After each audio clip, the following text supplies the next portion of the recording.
अस्सलाम वालेकुम my YouTube family. उम्मीद है कि आप सब खैरियत से होंगे। आज हम इंग्लिश 501 की असाइनमेंट नंबर 2 करेंगे, जिसके टोटल मार्क्स 20 हैं, जो लेक्चर 21 से 32 में आई है। बेसिकली जो हमें क्वेश्चन इस असाइनमेंट में दिया हुआ है, इससे रिलेटेड कुछ भी इतना खास नहीं लिखा हुआ। जो आपके हैंडआउट्स हैं उसमें जस्ट प्रिंटिंग प्रेस की चीज़ें लिखी हुई हैं, 2-3 चीज़ें जस्ट इंट्रो दिया हुआ है। जो इसकी इंपॉर्टेंट इंस्ट्रक्शन है वो हम पढ़ लेते हैं। जो असाइनमेंट है वो MS वर्ड में फॉर्मेट में होनी चाहिए, 100% जूम होनी चाहिए, कॉपीराइट नहीं होनी चाहिए। जो मैं आपको सोल्यूशन दूंगी वो भी आपने अपने वर्डिंग में लिखने हैं ताकि कॉपीराइट इशू ना आए। अगर कॉपीराइट आए तो आपको 0 मार्क्स आ सकते हैं। जो फ़ॉन्ट कलर होना चाहिए वो ब्लैक होना चाहिए, फ़ॉन्ट साइज 12 होना चाहिए और फ़ॉन्ट जो होना चाहिए टाइम न्यू रोमन आपने यूज़ करना है। चलिए क्वेश्चन नंबर 1 पे चलते हैं। Invention of printing about the middle of the 15th century exercise a far reaching influence on all the languages of Europe. Keeping in this view, a statement discuss any four effect of printing press on English language during 1500 and 1650। जो language की उनके जो printing press की जब invention हुई middle century में, 15th century में, तो क्या इफेक्ट हुआ लैंग्वेज के अंदर, क्या इफेक्ट है जो यूरोप की मुख्तलिफ लैंग्वेज उसमें क्या फ़र्क हुआ। Keeping in this view this statement, हमने इस स्टेटमेंट को अपने माइंड में रखना है। Discuss any four printing press on English language during 1650 तक हमने देखना है कि क्या इम्पैक्ट पड़ा लैंग्वेज का प्रिंटिंग प्रेस के आने की वजह से ड्यूरिंग 1500 और 1650 के दौरान पे। हमने क्या करना है, उसके 4 इफेक्ट देनी है और हर एक इफेक्ट की जो हमें मिलेगी मतलब नंबर हैं वो 5 नंबर हैं। तो हमने इसको अपनी वर्डिंग में एक्सप्लेन करना है और इसके जो वर्ड हैं, सॉरी वर्ड नहीं दिए, यहाँ नोट दिया हुआ है कि 104 को हम रीड आउट कर सकते हैं, जिसका हैंडआउट में बिल्कुल जिक्र नहीं, जस्ट इंट्रोडक्शन है। तो आपने पहले अपनी असाइनमेंट से रिलेटेड इंट्रोडक्शन को थोड़ा सा गूगल कर लेना है, 2-3 लाइनों का इंट्रोडक्शन लिख लेना है, क्योंकि असाइनमेंट 20 मार्क्स की है तो इसमें आपको इंट्रोडक्शन लिखना ज़रूरी है। यहाँ मैंने नहीं लिखा हुआ लेकिन आपने अपने लिखनी है। पहला हमारे पास स्टैंडर्डाइजेशन ऑफ लैंग्वेज। तो हमारे the lack of regularity is spelling was a greater hurdle to people try to read and write English language. People do not know how to spell and pronounce a word due to the prevention, create and maintain a record of a language. On the great invention that helped the standardization of spelling in English was the printing. अब उन्होंने ये कहा है कि जो language है, आप पहले जो लैंग्वेज जब स्टार्ट में लैंग्वेज चाहिए तो बहुत से लोग क्या करते थे, एक ही वर्ड को मुख्तलिफ तरीके से लिखते थे भी और प्रोनाउंस भी करते थे। एक लैंग्वेज का स्टैंडर्ड नहीं था, मतलब अगर हम कोई वर्ड बोल रहे हैं तो एक स्टैंडर्ड के लिहाज से सब वही वर्ड बोल रहे हैं, लेकिन नहीं, इसमें क्या था कि जब लैंग्वेज ये प्रिजर्व नहीं थी तो लोग क्या करते हैं, कोई और वर्ड से प्रोनाउंस कर रहा है, कोई दूसरे वर्ड से प्रोनाउंस कर रहा है, कोई एक ही वर्ड का मुख्तलिफ स्पेलिंग लिख रहा है। तो इस तरह क्या हो गया, जो प्रिंटिंग प्रेस हो गया वो उसकी वजह से हमने क्या किया, डेटा हमारे पास महफूज हो गया, सबके पास एक ही किताब जा रही थी, सबके पास एक लैंग्वेज का स्टैंडर्ड कायम हो गया, जिससे जो लैंग्वेज की प्रोनाउंसिएशन और स्पेलिंग और ग्रामेटिक्स और रूल जो वगैरह थे वो सारे क्या हो गए, एक स्टैंडर्ड लैंग्वेज की तरह इंग्लिश पे उसका इम्पैक्ट पड़ा और इंग्लिश पे एक स्टैंडर्ड लैंग्वेज के तौर पर वो बनकर उभरी ड्यू टू प्रिंटिंग प्रेस। अगला है इंक्रीज लिटरेसी रेट।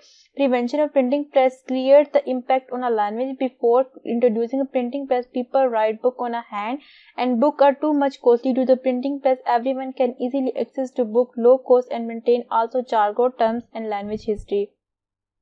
इसमें ये क्या था कि जब हमारी प्रिंटिंग प्रेस नहीं आई थी तो इसका एक इम्पैक्ट क्या पड़ा हुआ कि लोग जो बुक लिखते थे वो हाथों से लिखते थे और हाथों से बहुत ही कम बुक लिखते थे और जो बुक थी वो बहुत ही महंगी थी कि जो गरीब आवाम है उनके मतलब उनके बस में थी ही नहीं, लोगों के पास बुक्स ही नहीं थी तो वो कहाँ से एजुकेशन हासिल करेंगे। तो वो उन्होंने क्या किया कि जब प्रिंटिंग प्रेस आई तो हमारे पास जो थी कॉस्ट थी वो बहुत कम हो गई और बुक्स ज़्यादा मिकदार में होगी। तो लोग क्या करते थे, फिर लोगों के पास जैसे जैसे बुक हुई, जैसे जैसे उनके पास कॉस्ट कम पड़ती रही तो जो आम बंदा है उसके पास भी वो बुक्स आकर उसने एजुकेशन हासिल करना शुरू कर दी। उनके easily can access to book and low cost maintain also jargon term and language history.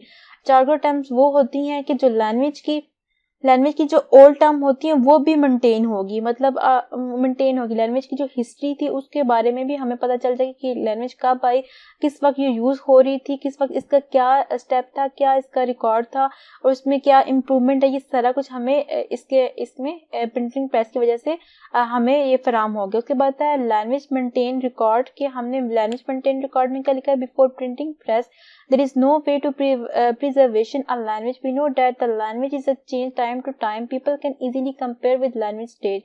People can easily record and maintain language material like essay, news and old data. Their data help to preservation of language. इसमें क्या हुआ कि जो printing press के आने की वजह से जो आपको पता है जैसे लैंग्वेज है हर चीज़ टाइम टू टाइम चेंज हो रही है, जैसे कि अब ग्रामर के रूल भी चेंज हो रहे हैं, कुछ सेंटेंसेस जो सेंटेंस मेक करते हैं, स्ट्रक्चर होता है वो भी आस्ता आस्ता चेंज हो रहा है। तो हमारे क्या हम लोग जो आम बंदा है जो हमारी प्रिंटिंग प्रेस की वजह से हम लोग आपस में जो लैंग्वेज की जो स्टेजेस हैं कि हम 2000 में क्या लैंग्वेज थी, 1500 में क्या लैंग्वेज का मेयार था और लैंग्वेज अब क्या है, किसने लोगों पर इम्पैक्ट की, और एक लैंग्वेज यानी इंग्लिश लैंग्वेज कैसे ग्लोबलाइजेशन हुई। अब पहले एक बंदा बोल रहा था, 2 बंदे बोल रहे थे, एक सिटी तक थी, वो कैसे ग्लोबलाइज होगी।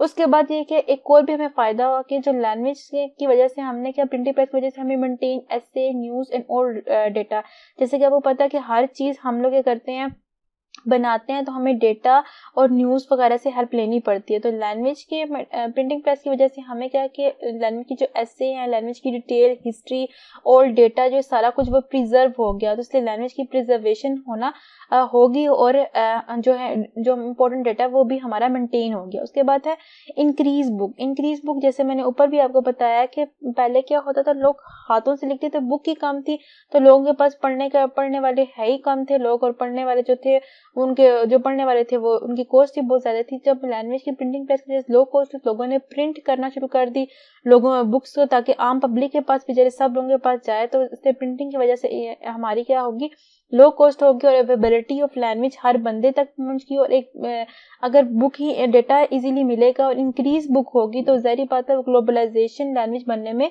काम होगी। जैसे कि अब इंग्लिश आपको पता है ग्लोबल लैंग्वेज बन चुकी है, तो हम प्रोफेशन में भी यूज़ करते हैं। तो आपने आखिर पे इसके कंक्लूजन 2-3 लाइनों में लिख देना कि इसके इम्पैक्ट पड़ा है।